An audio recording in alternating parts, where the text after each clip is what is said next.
Started dancing really, really young, 3 years of age, and I just remember putting the music on and I would just start moving. And the feelings that would then come over me were so amazing. It was like I just felt one with everything. When those lights would hit me, it would be like, oh, this is where I belong. But life had another plan for me.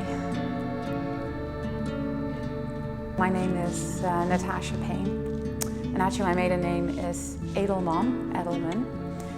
And I was raised and born in the Netherlands.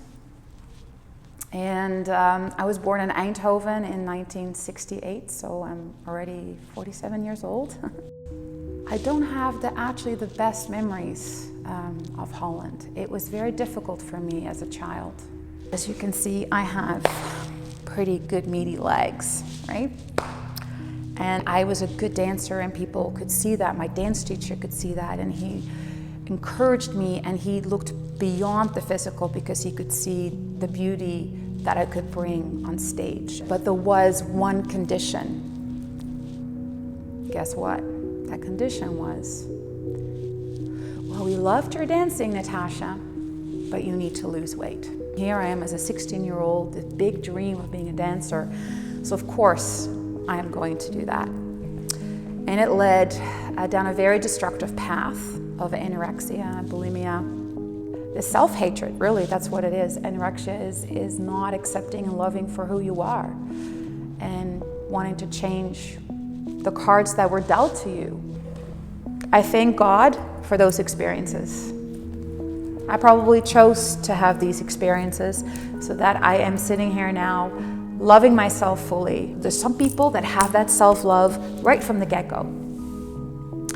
And then some of us, it takes a long time to build that up, you know, through different experiences, different, you know, phases of suffering in our life, to finally come to that conclusion that, you know what, in the end, no one really gives a shit. So I became to realize that life had a different plan for me. It was a struggle, and I know in my heart things shouldn't be a struggle. If you're destined to be a dancer, things just happen very naturally. And yes, you still have to work really hard, but I also knew that perhaps this is not necessarily the path I'm supposed to take. So I went to the gym, and I remember taking a class there, and I was like, wow, I could do that. I could see myself teaching a class like that. And that's how I shifted into fitness. I actually literally started getting panic attacks in the middle of class. Scariest things. I wanted to run out of there, but I couldn't.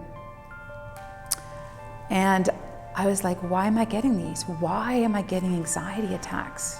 Why am I getting panic attacks? Something is trying to get my attention. And then I started to become a little bit more reflective and really notice what people are in my classes, what is going on when I'm teaching. And it was in an all-women's club, and I just turned 40 back in 2008. And all these women, all that they're concerned about is how they look, what their body looks like, how much they can lift. They're there for hours in the gym, and suddenly I just got really sad, so sad. And I'm like, wait a minute, I'm doing the same thing. I am only working on my physical body. What about the inner body? What about the inner being? What about that? What a missed opportunity.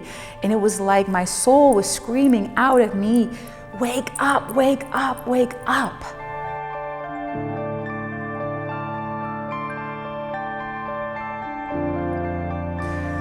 So I started doing more yoga, and the yoga started to feed that inner part of myself. Around Christmas time, 2008, and she was just throwing out some ideas at me. She goes, well, why don't you open up a yoga studio in your home? And it was almost like my higher self was saying, yes, Yes, finally, we hit the jackpot.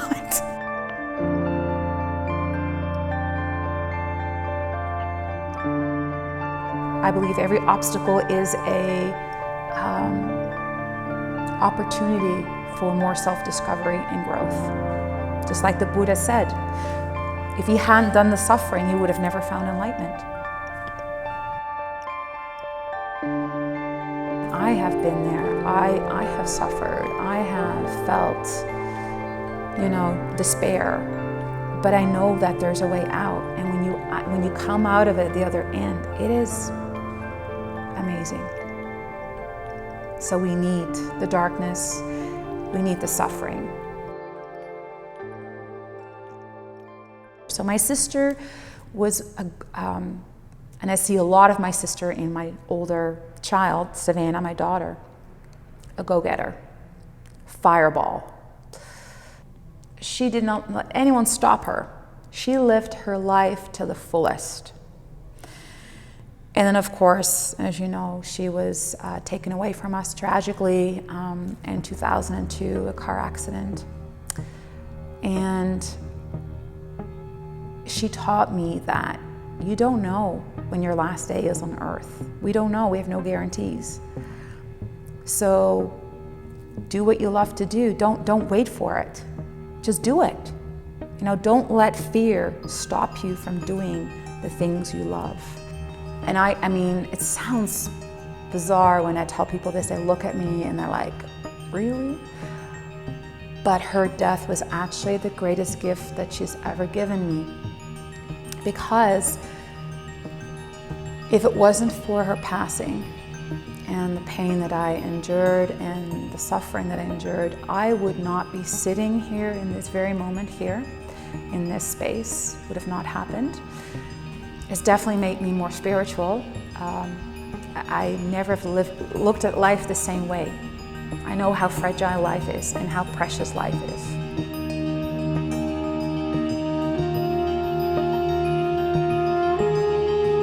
Well, the most courageous souls choose incarnation on earth to experience duality, to experience darkness, to experience light, to experience pain, but also to experience the highest bliss. And through these experiences, we can grow and transcend and reach that divine love. If you want to be a warrior, bear yourself open, take the chains off your hearts. It's okay to be weak. That takes courage. Most people don't want to go there. And yoga makes you go there.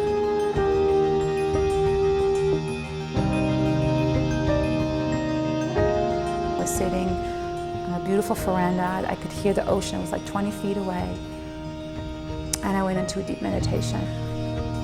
And I was able to pull this energy up through my spine, up through the chakras. I could see them.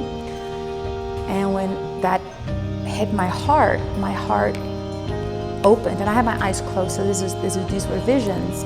My heart opened and I could see these wings come out of the front of my chest, and these wings came out of the back, and the wings met each other. And in that space was the entire universe. I just knew it instantly. Wow. So much amazing, pure, divine love. There's no words to describe the feeling. They don't exist in this physical world to just describe it, the feeling. But I instantly knew that everything that we know, the air we breathe, the molecules that we see, the fibers, the floor, me, you, the light, the plants, the birds are all imbued with this love. We are all part of this essence. Love is not to be found with another human being. We can share love with another human being, but that love is not coming from another human being. It is to experience through the self to the higher source.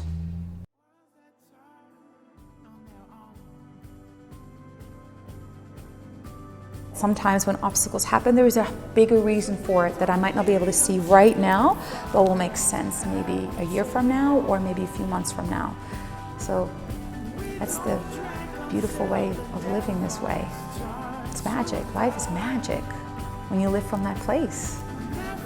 Because every day something more amazing can happen when you're just open to it. It's very magical when you live from that place. Learn how just a little bit of trouble.